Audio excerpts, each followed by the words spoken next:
Hello everyone, welcome to Shipra's lifestyle.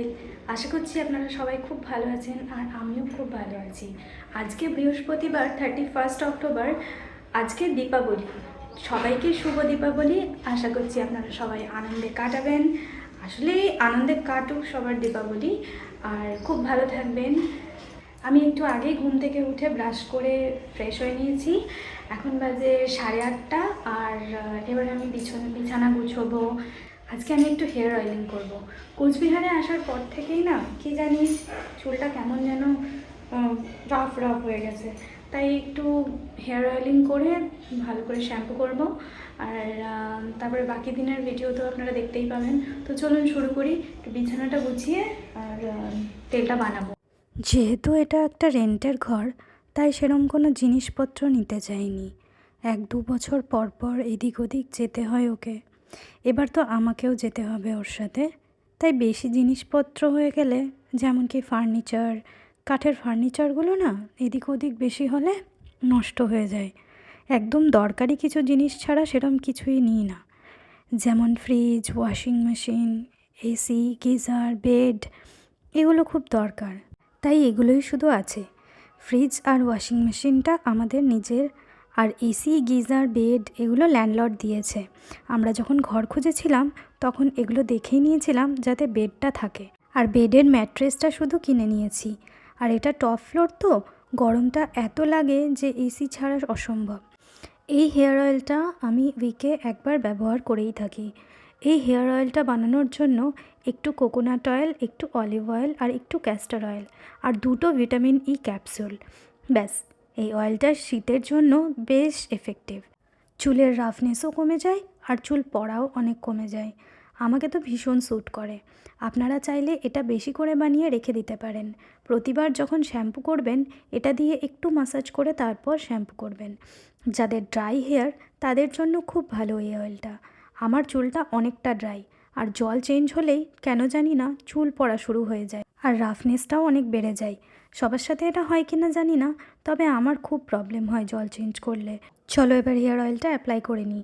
Hair টিপসেও কিন্তু লাগাতে ভুলবেন না, পুরো লেংথে অ্যাপ্লাই করতে হবে। একবার ট্রাই করে কমেন্টে জানাবেন কোনো লাভ হলো কি না। তারপরে আমি আস্তে আস্তে আপনাদের সাথে আরও অনেক কিছু শেয়ার করব।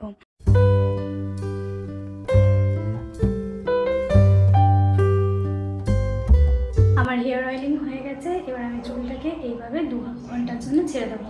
তোমরা চাইলে এইভাবে হেয়ার অয়েলিং করে ওভারনাইট রাখতে পারো, কিন্তু আমার একটু অসুবিধা হয়, তাই আমি 2 ঘন্টা কি 3 ঘন্টা স্নান করার আগে আমি হেয়ার অয়েলিং করে নিই। তারপরে আমি 2-3 ঘন্টার জন্য রেখে দেন শ্যাম্পু করি। আর শ্যাম্পুটা কীভাবে করতে হবে সেটাও আমি তোমাদেরকে আজকে দেখাবো। আমি এই যেই ভিটামিন ই অয়েলটা ইউজ করলাম, মানে ক্যাপসুলটা, সেটার মধ্যে একটু ভিটামিন ই অয়েল থেকে গেছিলো, তো আমি সেইটাকে নিজের লিপসে ইউজ করে নিয়েছি। লিপস খুব সফট আর স্মুথ থাকে যদি তোমরা একটুখানি ভিটামিন ই অয়েল রাত্রিবেলা নিজের ঠোঁটে ইউজ করতে পারো। এবার আমার কিছু টুকটাক কাজ বাকি আছে, সেগুলো সেরে আমি এবারে স্নানে যাবো। অল্প শ্যাম্পু নিয়ে নিলাম একটা মগে। যতটা শ্যাম্পু লাগে আপনাদের ঠিক ততটাই নিতে হবে, আর সেটা জল দিয়ে ডাইলিউট করে নিতে হবে। আমার চুলের লেংথ অনুযায়ী এই মগের হাফ মগ আমি ডাইলিউট করে রেখেছিলাম। এটা দিয়ে কিন্তু আমার হয়ে যায়, আর লাগে না।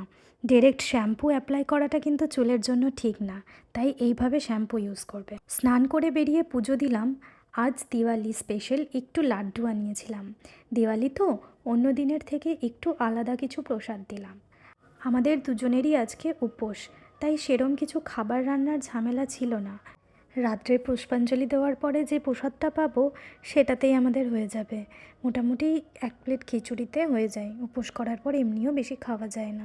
আমি কালী পুজোর উপোস মোটামুটি ক্লাস 9-10 থেকে করছি, আর তখন থেকেই আমার কালী পুজোর উপোস করতে ভীষণ ভালো লাগে। বাকি উপোসগুলো যেমন জন্মাষ্টমীর উপোসও আমি একবার করেছিলাম, কিন্তু সেগুলো কন্টিনিউ করতে পারিনি, তাই কালী পুজোর উপোসটাকেই আমি কন্টিনিউ করি। টানা ছুটি থাকতো তখন স্কুলে কলেজে 1 মাস ধরে, তাই কালী পুজোর উপোসটা করতে কোনো রকম অসুবিধা হয়নি। বাড়িতে এবছর কালী পুজোতে নেই, তাই মনটা একটু খারাপ লাগছে। এর আগে কখনো কালী পুজোতে আমি বাইরে থাকিনি। এবার সন্ধ্যের প্রদীপগুলো একটু জলে ভিজিয়ে রেখে দেবো, যাতে তেলটা বেশি সোক না করে। ছোটোবেলা থেকেই দেখেছি বাবা আগের দিন প্রদীপ নিয়ে আসতো আর সেটা ওভারনাইট ভিজিয়ে পরের দিন রোদে শুকিয়ে রাখতো। আমি কালকে ভুলে গেছিলাম, তাই আজকে দিচ্ছি। এই সিম্পল মাটির প্রদীপগুলো না হলে যেন কালী পুজো মনেই হয় না। এইগুলো এনেছিলাম অনেকগুলো, আর সাথে কালারফুল অনেকগুলো প্রদীপ এনেছিলাম। এই দেখুন ও কত কিছু নিয়ে এসেছে। এগুলো ওকে অফিস থেকে দিয়েছে দিওয়ালি উপলক্ষে। একটা সোন পাপড়ি আর এই বড় কুকিজের ডাব্বাটা, এর মধ্যে অনেক রকমের কুকিজ আছে। এই সোন পাপড়িটা আমি আগেও খেয়েছি। আমার মিষ্টি খুব একটা ভালো লাগে না, মানে খুব মিষ্টি যেগুলো হয় সেগুলো খেতে খুব একটা ভালো লাগে না। কালাকাঁদ, কাজু বরফি এসব খাই, তবে এই সোন পাপড়িটা আমার খুব পছন্দ। চলুন এবার কুকিজের প্যাকেটটা খুলে দেখি। তবে এত বড় কুকিজটা কতদিনে শেষ হবে জানি না। 20টা প্যাকেট আছে এর মধ্যে, ছোট ছোট। এই দেখুন এরকম ছোট ছোট প্যাকেট আছে 20টা। এক একটা ফ্লেভারের 2টো করে প্যাকেট। আর কটা ফ্লেভার আছে চলুন দেখি। 1, 2, 3, 4, 5, 6, 7, 8, 9, 10টা, 10খানা ফ্লেভার আছে। এবার এটা রেখে দিই। অনেক খুশি হলাম। আজকে সন্ধেবেলা এই শাড়িটা পরবো, বিয়েতে গিফট পেয়েছিলাম এটা। কালারটা এতটাই ভালো লাগে, তার সাথে এই ব্লাউজটা।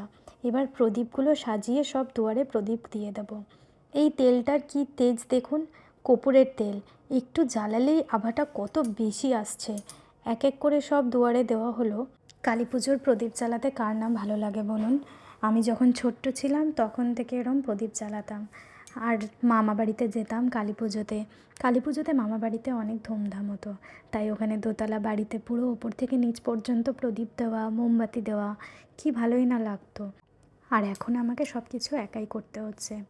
যাই হোক, দিন তো বদলাই।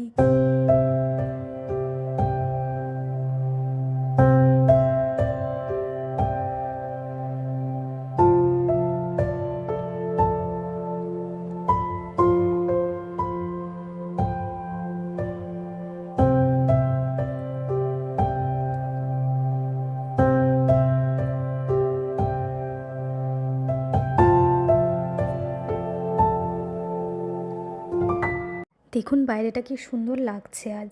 লাইটে যেন পুরো পাড়াটা জ্বলজ্বল করছে। এটা আমার ফাইনাল সাজ আজকের। ব্লাউজটা যেটা দেখিয়েছিলাম সেটা আর পরতে পারলাম না, খুব ঢিলা হচ্ছে। মনে হয় একটু রোগা হয়ে গেছি। বিয়ে পরেই বানালাম আর এই ঢিলা হয়ে গেল। মা দেখলেই বকাবকি করবে আবার। কিছু কালারফুল প্রদীপ ব্যালকনিতে দেওয়ার জন্য জ্বালিয়ে নিলাম।